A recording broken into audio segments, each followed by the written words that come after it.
Podemos iniciar, então, né? Bom dia, senhores. Retomando aqui os nossos trabalhos, a quinta sessão virtual ordinária de 23 de fevereiro de 2021.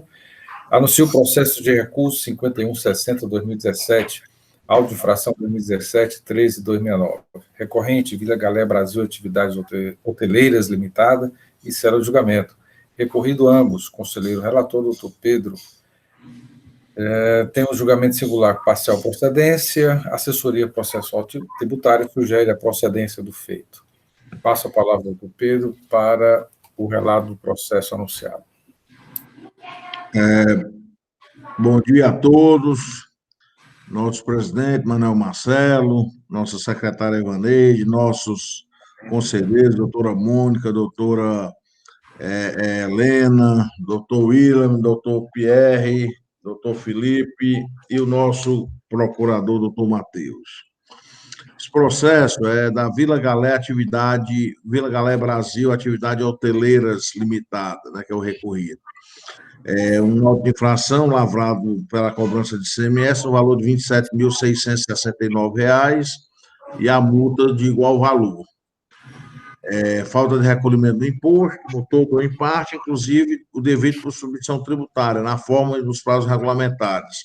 A empresa, no período de junho de 2012 a dezembro de 2013, deu saída à mercadoria sujeita à tributação normal, com destaque do ICMS, montando R$ 219.843, sem tê-las inserida em sua FD, transmitida à Cefaz, deixando de recolher o tributo, conforme informação complementar e demonstrativo de anexo. Né? A penalidade foi a 123.1c, da Lei 12.660.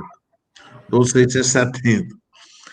A súmula 24, a autuada apresentou impugnação, alegando que teria reconhecido parcialmente o ocorrido e teria pago o valor de R$ 6.029,80 e que a diferença não teria sido localizada pela autoridade autuante pelo fato que a fiscalização teria sido realizada por amostragem e não considerando toda a documentação da empresa, ou seja, a empresa pagou o que ela achava que era devido. Né?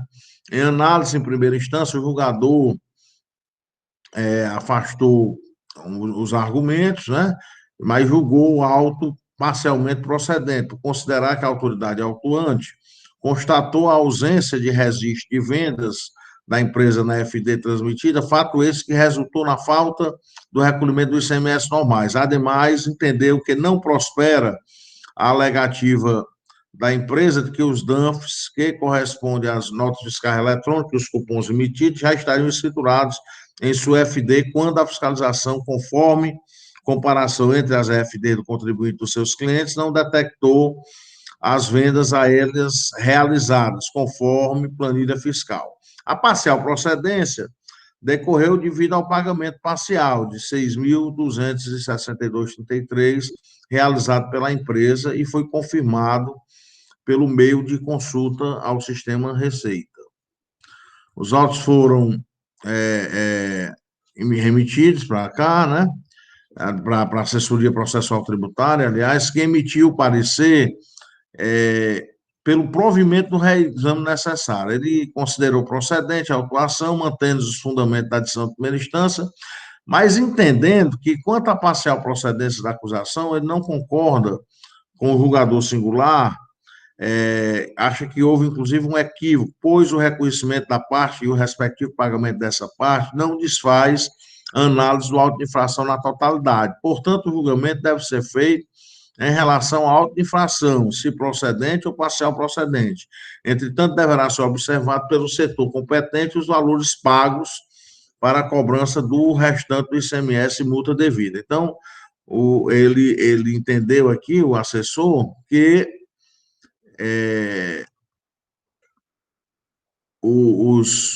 esses valores pagos, né, realmente, se tivesse sido pago, ser reduzido do montante a ser cobrado. Então, ele manteve o auto integral, né, o da primeira instância reduziu o valor pago, né, pelo que eu estou entendendo, quando ele reduziu o valor da multa também, né, e aqui o julgador, o assessor tributário, o Zé Augusto, ele iria tirar só do valor do montante a ser cobrado, né? Então, é isso aí, presidente, a nossa, o relato, viu? Bem sucinto aqui do processo. Obrigado, doutor Pedro. Da forma regimental, passo a palavra ao doutor Matheus Gena Neto para a sua manifestação. Senhor presidente, os conselheiros, doutora Eva, a questão é simples. O reconhecimento de que o imposto não foi recolhido está claro nos autos, tanto é que a empresa nem recorre. Mas a dúvida aí que permanece, e eu não consegui identificar, é se esse pagamento que foi identificado foi feito após o auto de infração ou antes do auto de infração, porque isso é relevante. É evidente, se ele foi feito antes do auto de infração, o caso é de parcial procedência mesmo, está certo, julgador singular. Agora, se ele foi feito por ocasião após o lançamento tributário, é evidente que, nesse caso, há de ser considerada a procedência e o valor que foi recolhido deverá ser abatido do crédito tributário, como fez referência o doutor Augusto. Então, a única dúvida é essa, em relação a essa questão, que eu não sei se vocês conseguiram identificar, eu não consegui identificar quando foi feito esse pagamento de 6 mil e poucos reais. Só essa questão. No resto, a procedência ou parcial procedência é consequência. É isso, senhor presidente. Realmente o conselheiro relator, doutor Pedro Jorge, tem razão. Não há muita discussão, não. A coisa é simples. Basta só esclarecer esse ponto. É isso, senhor presidente. Obrigado, doutor Matheus. Pela ordem, doutor William Falcão. Ok, senhor presidente.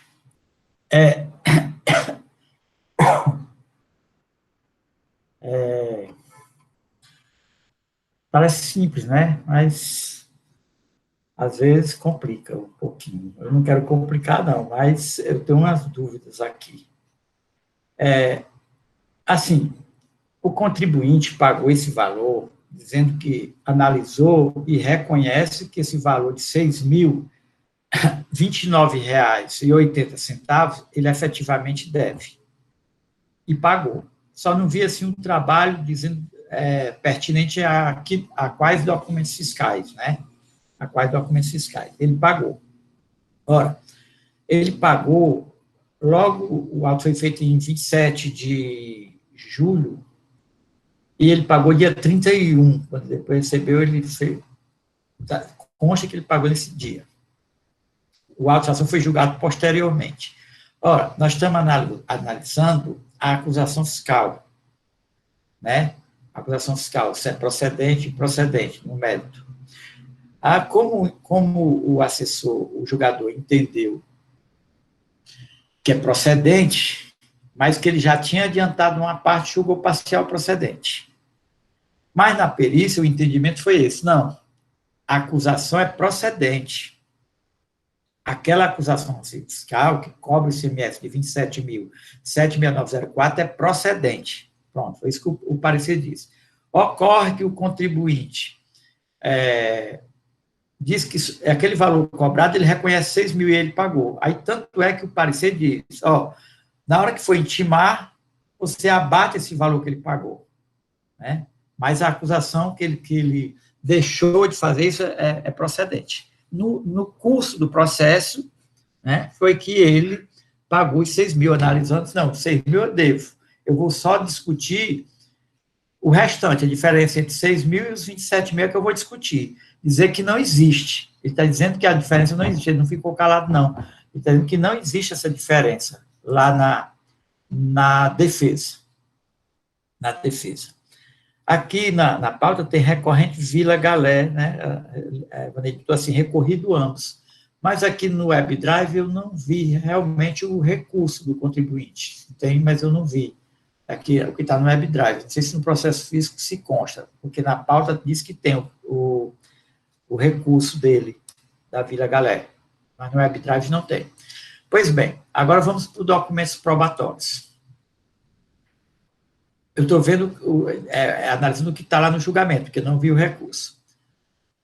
No documento probatório foi feita a planilha, acho que todos têm acesso à planilha, que lá no final mostra que o ICMS é 27.769,04. No começo da planilha, ele diz, quadro demonstrativo das notas fiscais emitidas pela empresa, sem incorporação na FD transmitiva a Cefaz. As notas tinham destaque CMS, sem o correspondente recolhimento do tributo no período de junho de 2012. Ou seja, ele emitiu essas notas fiscais, e não apresentou as notas fiscais na FD. Né? Ele não está falando por falta de omissão de notas na FD. Não, ele está na questão do imposto. Né? Que tinha imposto e não recolheu. Ele coloca o valor do CMS e tudo. O contribuinte recolhe 6 mil, mas eu não sei atinente a quais notas fiscais são. O que ele está dizendo é que ele emite cupom fiscal. O hotel, o Galé, emite cupom fiscal. E nós sabemos que aqui no supermercado. O supermercado também emite cupom fiscal. Mas, às vezes, você está com o cupom fiscal assim, mas eu quero a nota fiscal. Ele vai emitir a nota fiscal. Assim, ele diz, eu emito cupom fiscal, eu não devo nada. Está tudo registrado. Mas aqui, o auto infração não é de cupom fiscal, é de nota fiscal eletrônica. Inclusive, no documento probatório, ele anexa uma nota, a nota número, o DANF, né? Nota fiscal eletrônica 427, no valor de R$ 319,92, que aqui na natureza da operação tem lançamento referente a cupom fiscal. Tem cupom fiscal. E traz outras notas, até via mercadoria, azeite, o hotel vendeu azeite aqui para essa senhora. E traz mais algumas como exemplo. As outras que estão com exemplo, tem natureza da operação, venda, não faz referência ao cupom fiscal. Não faz referência ao cupom fiscal. Eu vi lá nas informações complementares, coloca DANF emitido com base no RPP número 2868, de 29 de setembro de 2011. Não sei o que é esse daqui, talvez algum conselheiro saiba. Assim, aí eu fico na dúvida. É um hotel, ele escriturou os cupons fiscais, ele está só dizendo, ele não está trazendo documento. Ó, eu faço minha escrituração com cupom fiscal. E algum cupom fiscal, que citei até um exemplo aqui, o próprio fiscal trouxe, está fazendo referência ao DANF e o cupom fiscal. Ele vai emitir os dois? Ou só as notas? Aquelas notas tinham os cupom respectivos que foram escriturados efetivamente, elas são ligadas, eu não sei, as duas, depois como exemplo, não fala referência. A primeira nota que diz, que vendeu o azeite, ele faz referência ao cupom fiscal e cita aqui no SCF, referente modelo 2D, SCF 22, código. Ou seja, aí fica aquela questão, né? Assim, ele está dizendo apenas, né? Não está trazendo comprovação, que faz tudo pelos cupons fiscais dele, mas a gente sabe que, às vezes, o contribuinte, né, pede uma nota fiscal, né? Tanto no supermercado como no hotel, você pode, até para prestar conta com a empresa que você está prestando algum serviço, você quer levar o cupom fiscal. Aí, quer dizer, essa nota realmente não foi escriturada, mas está cobrando um imposto. Mas esse imposto, será que o cupom dela foi escriturado? Ele não está trazendo nenhuma prova, mas ele está afirmando categoricamente na defesa. Se os conselheiros aí leram a defesa, ele diz. Aí fica aquela questão, né? Doutor William. Outra coisa é...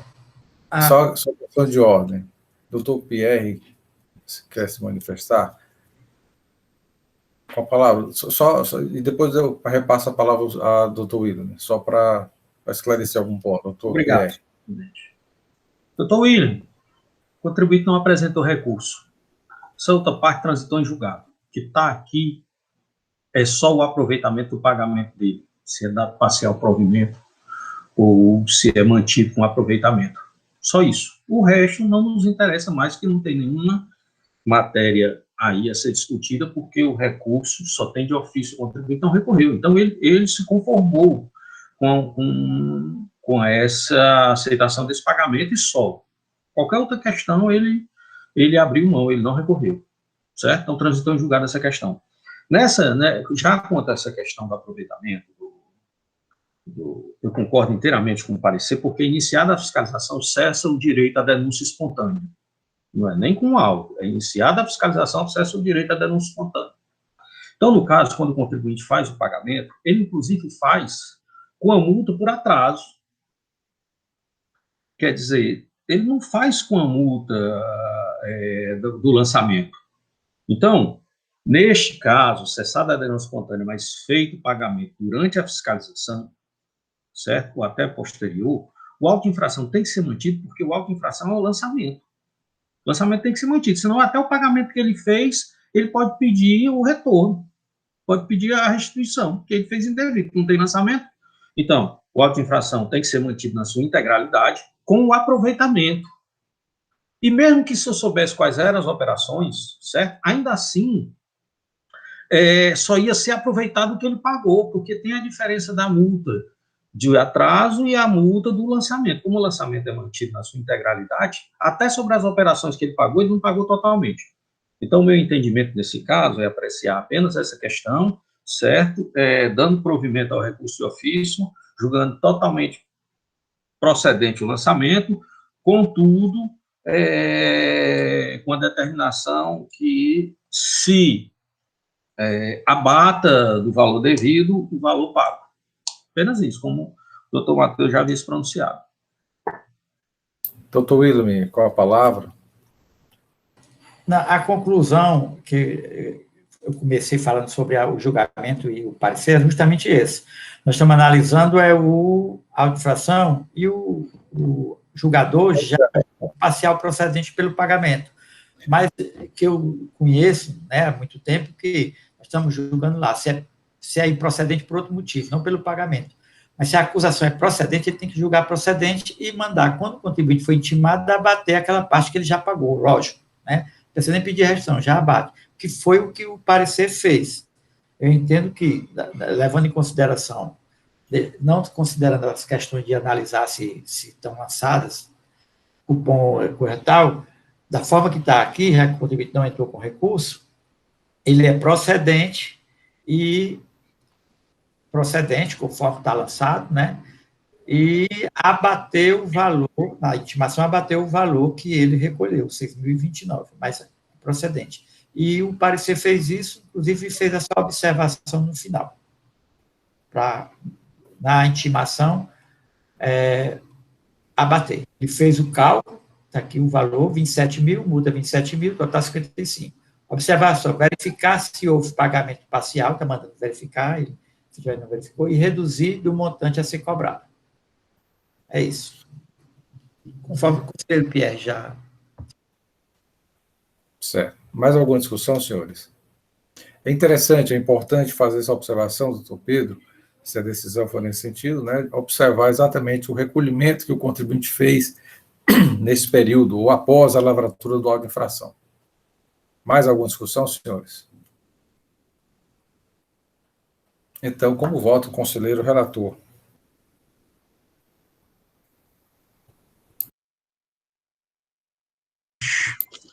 Voto no sentido do que foi discutido aqui, né, que seja julgado totalmente procedente o auto de infração, né, e que seja verificado e abatido o pagamento para poder reduzir do montante cobrado, conforme a assessoria processual tributária e o procurador em sessão definiu. Algum voto em sentido contrário?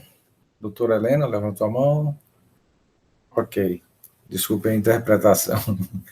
Bom, senhores, esta Câmara, por decisão unânime, conhece do reexame, dar provimento, né, para modificar a adesão de parcial procedente para a procedência do feito fiscal, observando, né, os valores que a empresa recolheu após a lavratura do auto de infração, né, e também os valores de origem de 6 mil e os valores que estão consignados aí na decisão, né, na consulta que foi realizada, de acordo com a manifestação da douta PGE. Senhores, temos o último processo da pauta, que é o processo de recurso 1/4518, 1/4518/2017, auto de infração 2017-09024, em que é recorrente Lojas Renner Sociedade Anônima, recorrido célula de julgamento de primeira instância, Doutor Pedro Jorge Medeiros, é o conselheiro relator, já passo a palavra ao conselheiro.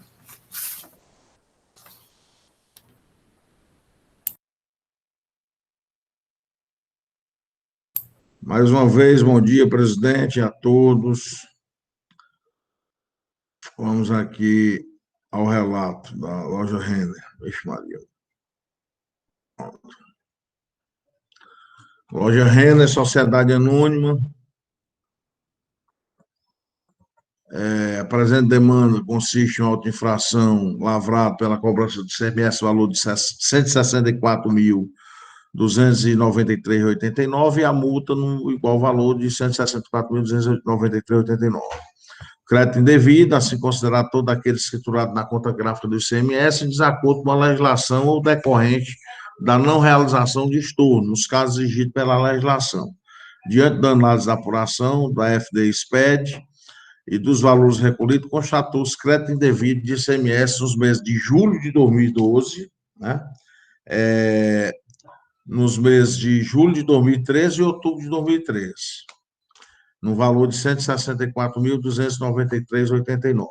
O período da infração foi esses aí já mencionados, né? A autuada apresentou impugnação, alegando que os artigos infringidos seriam genéricos e que impossibilitava a defesa de verificar qual a infração cometida e, em especial, qual seria a razão do crédito indevido, se o crédito tomado em desacordo ou a não realização do estorno. Alegou ainda que os créditos glosados pela fiscalização correspondem ao pagamento de ICMS antecipado, o que daria direito ao creditamento. Alega, por fim, o caráter confiscatório da multa aplicada pela autoridade autuante. Em análise de primeira instância, o julgador afastou os argumentos e julgou procedente, considerar que a autoridade autuante e o auto de infração é bastante claro e bem fundamentado, conforme as informações complementares. No mérito, ele entendeu que a autuada não teria direito ao crédito, uma vez que a autuada apropriou-se de créditos antecipados sem que houvesse o seu efetivo recolhimento aos cofres do Estado, através de consultas efetuadas junto ao Sistema de Controle da Receita Estadual e consulta dos DAEs pagos. Observa-se que os referidos impostos foram efetuados em datas posteriores aos vencimentos destes, que, no entendimento do referido julgador, feriria o artigo 771 do Decreto 24.569. Quanto à multa, entendeu que a Constituição veda a instituição de tributo de caráter confiscativo, as multas são impostas para inibir a própria prática ilícita. O contribuinte apresentou recurso ordinário, né, e praticamente reiterou os argumentos formulados e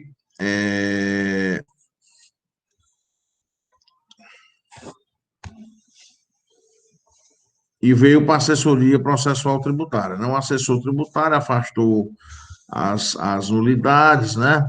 E no mérito, ele diz o seguinte: ele diz que o valor tido como crédito indevido em julho de 2012, R$ 91.767,47, foi recolhido em abril do mesmo ano, de acordo com a DAI das folhas 62, em consulta ao Sistema Receita. Ele certificou dessa afirmação. Contudo, não se observa no ano de 2012 o pagamento do valor de R$ 45 mil apresentado como crédito de ICMS antecipado na conta gráfica de abril de 2012.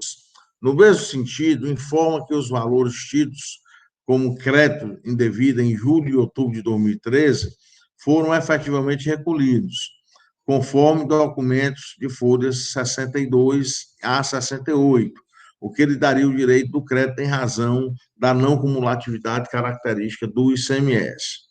Por essa razão, foi consultado o Sistema Receita e foi verificado pagamentos a menor do que os utilizados como crédito de ICMS antecipado em julho, de R$ 540,77, e em outubro, de R$ 34.285,49, isso de 2013, né? Destarte, detectou-se, o assessor tributário aqui, o doutor Michel, foi quase um perito. Ele detectou-se crédito indevido de ICMS em abril de 2012, já que o valor pago nesse mês de ICMS antecipado foi utilizado em julho de 2012, no valor de R$ 45.829,80. Em julho de 2013, no valor de R$ 540,77, e em outubro de 2013, R$ 34.285,49, fazendo o total de R$ 80.656,77. Então, presidente, esse é o relato sucinto aí do processo em baila. Obrigado, doutor Pedro. Na forma regimental, passa a palavra ao doutor Matheus Vieira Neto, representante da PGE. Então, presidente, trata-se de aproveitamento de crédito ICMS antecipado. Essa é a questão. O agente fiscal verificou que, em diversos períodos, o contribuinte havia lançado em sua escrita fiscal o valor do ICMS antecipado sem que tivesse recolhido tal valor. Na consultoria, a consultoria mais atenta faz uma análise e identifica precisamente quais os valores que foram lançados, a maior, no sentido de que foram lançados, não é que o imposto não pudesse ser aproveitado, é que não foi recolhido o imposto ali que foi aproveitado como crédito fiscal, que resulta nesse valor final de 80 mil e poucos reais. Então, senhor presidente, a questão me parece ser muito objetiva, apesar de ter um pouco de discussão a respeito, quais os períodos, não sei o quê, mas o fato em si, a questão a ser discutida é o contribuinte aproveitou-se do ICMS antecipado, lançando como crédito nos períodos indicados, sem que o houvesse recolhido. Foi a totalidade do apontado pelo agente fiscal? Não, foi só uma parte. Essa é a razão da parcial procedência. Então, aí se poderia encetar uma discussão a respeito do direito ao aproveitamento do crédito. Veja, senhores, aí é uma diferença entre imposto incidente, que é muito discutido, que gera direito ao crédito, ou é o imposto recolhido. Há uma diferença em relação a essa questão. Porque no âmbito doutrinário e também no âmbito administrativo judicial, houve um período em que se discutia que o contribuinte que estava adquirindo a mercadoria só poderia se creditar do imposto destacado no documento fiscal após o recolhimento pelo fornecedor. Então, enquanto o fornecedor não tivesse recolhido o valor do ICMS destacado na nota fiscal, não poderia o destinatário se creditar. Aí a diferença, então, a discussão que ocorria entre imposto incidente e imposto recolhido. Mas essa questão foi superada e não há mais dúvida a respeito de que o contribuinte tem direito, que está adquirindo mercadoria, ao imposto destacado na nota fiscal, independentemente do destinatário, aliás, do remetente, ter recolhido ou não esse imposto. É um direito que ocorreu a operação formalmente, com destaque do imposto na nota fiscal, o destinatário, o adquirente, tem direito a esse crédito ICMS. Não há dúvida a respeito disso. Mas veja, no caso do ICMS antecipado é diferente. O imposto que está sendo cobrado não é pela venda do fornecedor ao adquirente. O antecipado refere-se a operações futuras que não vão ocorrer. Eu cheguei até chamar o antecipado em período pretéritos aí, como se fosse uma espécie de empréstimo compulsório que o Estado fazia, né? Porque ele cobrava o imposto antes de ocorrer a operação. Qual era a operação? O sujeito está adquirindo a mercadoria e vai vender posteriormente. Então, ele fazia um adiantamento ao Estado relativo a essa venda posterior. Que, na verdade, é uma substituição tributária parcial. O antecipado, hoje, é considerado, qualificado como uma substituição tributária parcial. Mas quando é que ele tem direito ao crédito nessa antecipação? Quando ele recolhe. E no presente caso, o que está se discutindo é que ele não recolheu. Então, o contribuinte, enquanto não recolher esse antecipado, que é o imposto devido por operações que ainda vão ocorrer, ou seja, a operação não ocorreu, e essa é a razão pela qual ele não pode se creditar. Diferente daquela discussão, quando o fornecedor vende a mercadoria e destaca o ICMS na nota fiscal, o destinatário tem direito a acreditar-se. Por quê? Porque a operação efetivamente ocorreu. No caso do ICMS antecipado ou substituição tributária parcial, o fato gerador não ocorreu. É isso que impede o creditamento do imposto. Não é o recolhimento ou a falta de recolhimento. O que impede o creditamento do imposto pelo contribuinte em relação ao ICMS antecipado é que a operação não ocorreu, uma operação futura ainda. Se não ocorrer, ele não pode se creditar, não pode se falar em imposto incidente. Daí porque ele só pode se creditar quando ele recolhe o imposto. Porque ele recolhendo o imposto, mesmo que a operação futura não ocorreu, que é a operação posterior da aquisição, mas ele recolhendo imposto, ele tem direito ao crédito, claro. Ele recolheu, é uma espécie de devolução que o Estado faz. Né?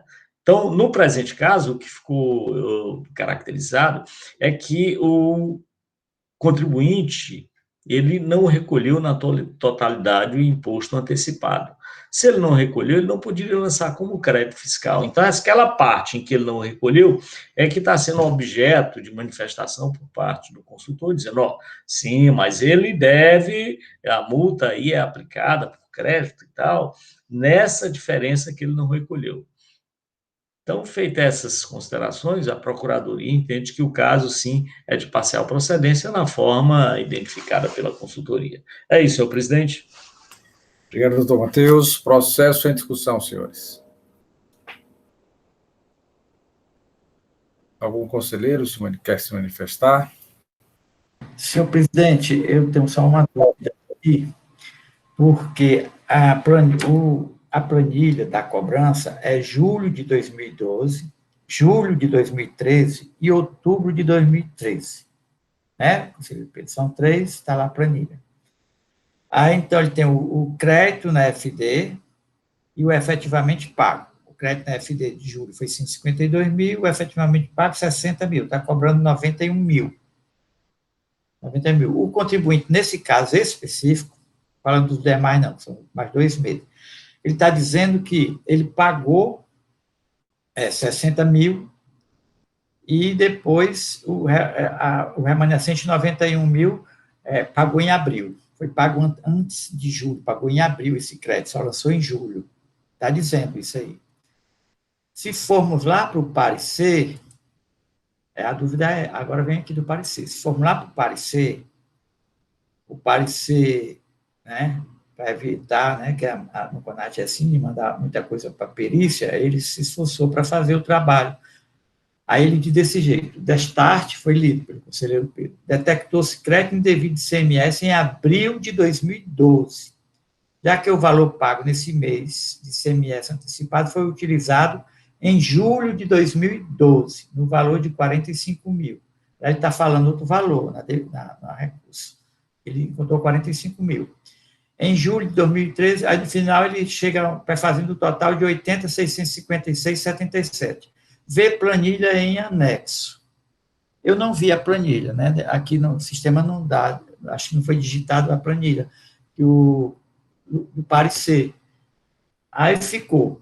Mas a acusação é julho de 2012, julho de 2013 e outubro de 2013, e aqui conclui que, na verdade, o valor que ele deve é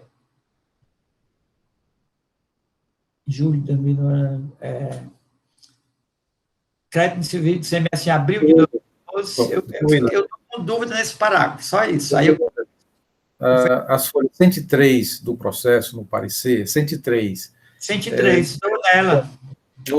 Acho que no último parágrafo ele faz um destaque. O valor de R$ 540,77 indica a data, o período. 34.285,49 indica também o período. E de 45.829,80 também indicando o período, totalizando 80.656. Pelo menos foi o que eu entendi.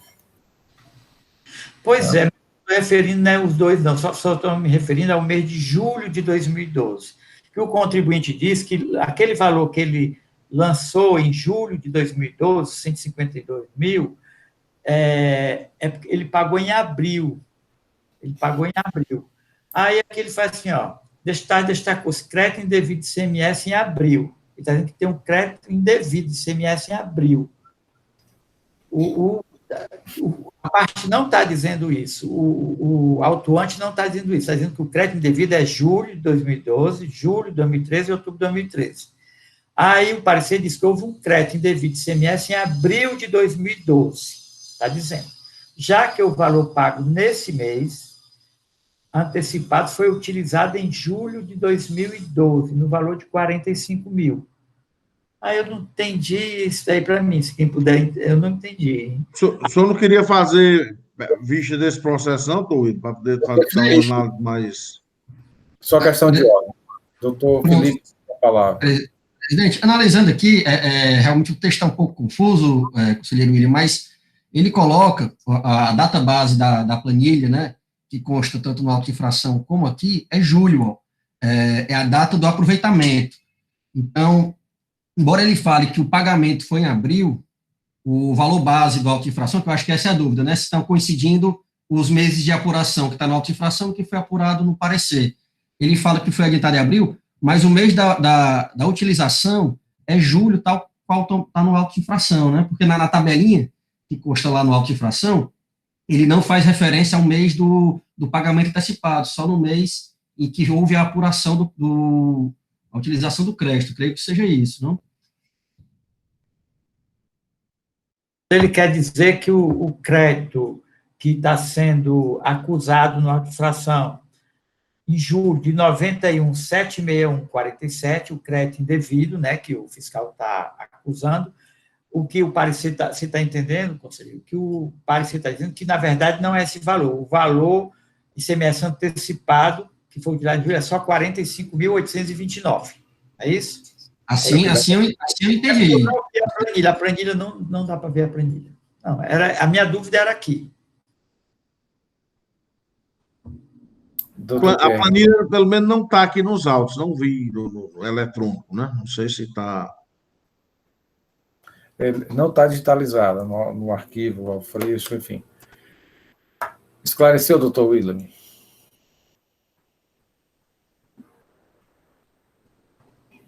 Na verdade, o doutor Felipe deu um entendimento assim, porque a forma que foi escrita aqui, eu fiquei na dúvida, sabe? Mas eu estou partindo da planilha feita pelo fiscal, que é 91 mil, ele está dizendo que não é 91 mil, o parecerista está dizendo que é apenas 45.829,80. Assim, não sei como, eu pensei que a planilha mostrava por que é o 45.829, como foi que ele chegou aí. A planilha não está aqui para verificar. Vocês estão seguros desse daí? Se tiverem... Conselheiro, eu acho que a planilha, na verdade, ela não foi juntada ao parecer, porque se você for ver, o processo está sequenciado. Após a página 104, que é a última do parecer, já é a 105, que é o despacho do doutor Matheus acolhendo. Eu acho que ela realmente não foi colacionada nem ao processo físico, já que está sequenciado aqui o paginamento. Senhor presidente, eu já demonstrei que eu tenho uma dúvida quanto a isso aí. Eu queria ver a planilha, por isso que eu perguntei se o conselheiro estava até com o processo físico, para a gente ver se a planilha explicava, porque, para mim, eu estou com uma dúvida como foi que chegou esse valor, 45 mil, que não está falando em canto algum. Então, eu gostaria de pedir vista do processo para analisar essa questão. Vista concedida, doutor William. Então, senhores, da forma regimental, vista concedida do processo da loja Renner, auto-infração 2017-090-24. Com isso, nós encerramos a nossa sessão, a 5ª sessão virtual ordinária, do dia 23 de fevereiro de 2021. Assuntos gerais, algum assunto a ser tratado, senhores? Então, anuncio e já convoco a 6ª sessão virtual ordinária do dia 24 de fevereiro, às 8h30, sessão desta primeira Câmara, em que nós teremos processos a Petróleo e Lubrificantes do Nordeste S.A., processo 3650-2013, são dois processos, 3650 e 3651, Petróleo e Lubrificantes do Nordeste, relatoria do Dr. William Falcão. Teremos também, e aqui a participação de sustentação oral, Dr. Celso Luiz de Oliveira. Temos processo da indústria nordestina e acessórios para irrigação, processo 2992, da relatoria doutora Antônia Helena Teixeira Gomes.